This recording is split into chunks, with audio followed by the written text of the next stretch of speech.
Bem-vindos a mais um estudo bíblico profundo. Hoje vamos mergulhar em um dos capítulos mais desafiadores e sombrios das Escrituras.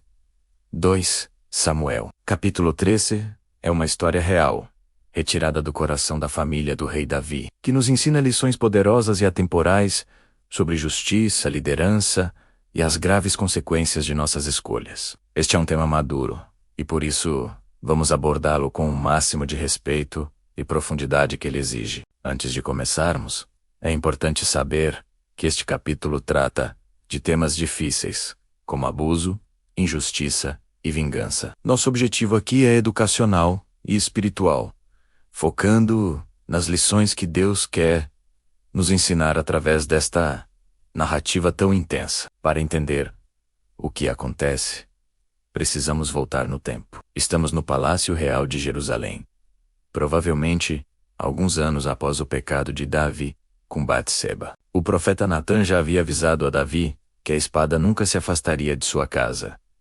E é aqui que começamos a ver o cumprimento trágico dessa profecia. A história envolve 3 personagens centrais da família de Davi: Amnon, seu filho primogênito e herdeiro do trono; Tamar, uma de suas filhas; e Absalão, outro filho, irmão de Tamar. O que se desenrola é um drama familiar que revela conflitos profundos, capazes de rasgar o reino por dentro. É crucial entender a relação entre eles. Amnon era filho de Ainoã, a primeira esposa de Davi.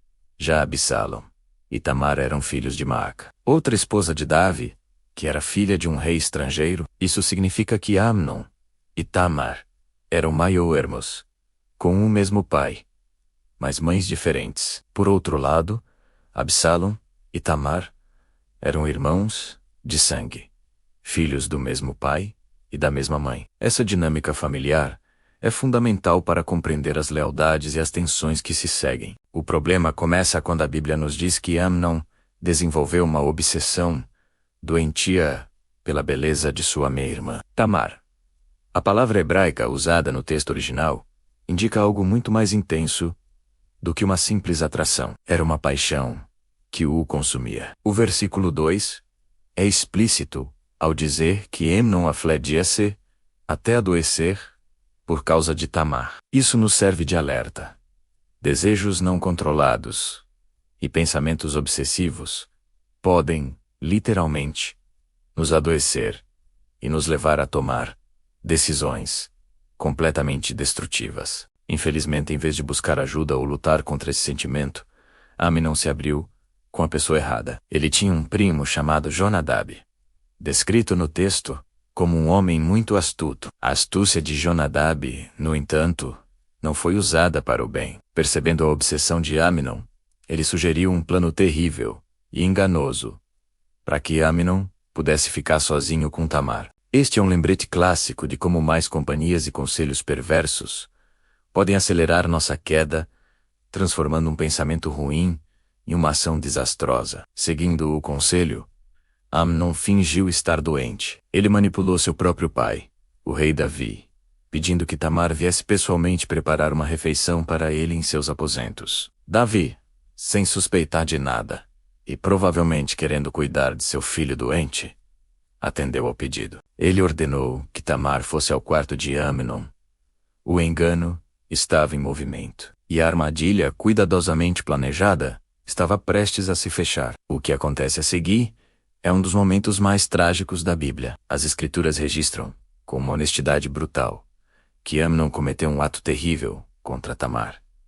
Ela implorou, ela argumentou com lógica e sabedoria, apelando para a honra, para a lei e para as consequências que aquele ato traria para ambos. Ela até sugeriu que ele pedisse sua mão em casamento ao rei, o que seria uma saída honrosa. Mas o texto diz que ele não lhe quis dar ouvidos. Foi um momento que expõe a crueldade do pecado e a terrível realidade da violação da dignidade humana. E a consequência imediata é chocante. O texto bíblico registra algo profundamente perturbador.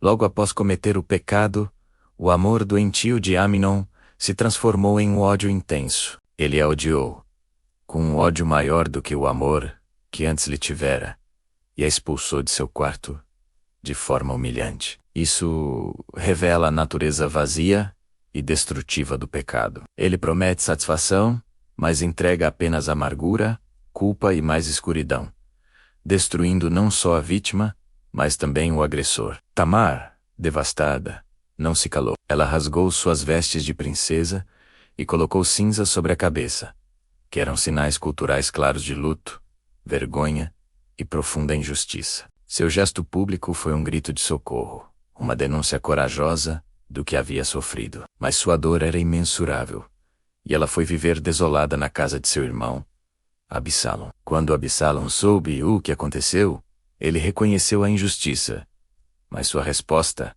foi igualmente problemática. Ele disse a Tamar para ficar em silêncio e não se angustiar. Mas por dentro, ele começou a nutrir um ódio profundo por Amnon. Ele esperou, guardou ressentimento e começou a planejar vingança em segredo, em vez de buscar a justiça correta através da autoridade do rei, seu pai. E aqui vemos a maior falha de liderança da história.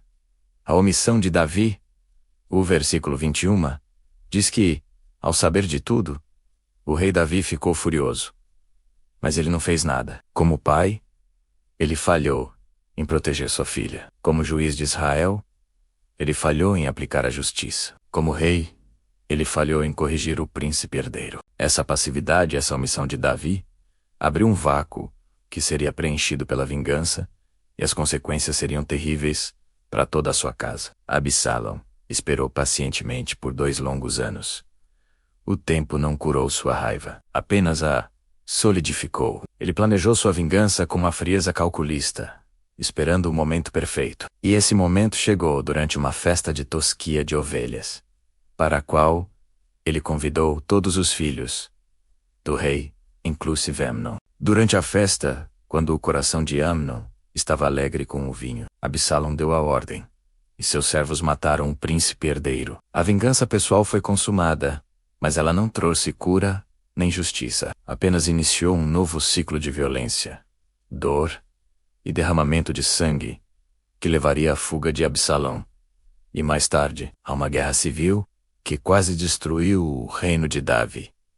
Então, que lições tiramos de um capítulo tão sombrio? Primeiro, que o pecado tem consequências reais e devastadoras, violando a dignidade humana e deixando um rastro de destruição. Segundo, que a omissão diante da injustiça é, em si, um ato de cumplicidade que permite que o mal cresça. A inação de Davi foi tão destrutiva quanto a ação de seus filhos. Terceiro, que a vingança pessoal nunca é a resposta. Ela não cura a dor, apenas perpetua o ciclo de violência. E por fim, a importância crucial da liderança moral. Líderes, sejam eles pais, pastores ou governantes, têm a responsabilidade de agir com justiça e proteger os vulneráveis. Para nós, a aplicação é clara. Para quem está em posição de liderança, não seja omisso, não tolere a injustiça, haja com coragem e retidão. Para aqueles que foram vítimas, sua voz importa, e é fundamental buscar apoio, ajuda e a justiça apropriada. Não sofram em silêncio. E para todos nós, a lição é defender os vulneráveis, consolar os que sofrem e nunca, jamais, sermos indiferentes ao sofrimento alheio. Embora este capítulo seja escuro, a mensagem final da Bíblia não é de desespero. As Escrituras nos lembram que Deus vê toda a injustiça. Ele se importa profundamente com cada lágrima e com cada coração partido. E no fim, a sua justiça perfeita prevalecerá. A esperança de cura, restauração e justiça verdadeira nele, mesmo nas histórias mais sombrias. Muito obrigado por acompanhar este estudo. Se esta reflexão te ajudou, deixe seu comentário, compartilhe com alguém e se inscreva para mais conteúdo como este. Lembre-se, conhecer essas histórias, mesmo as mais difíceis, nos equipa para construir um mundo mais justo e compassivo. Até a próxima.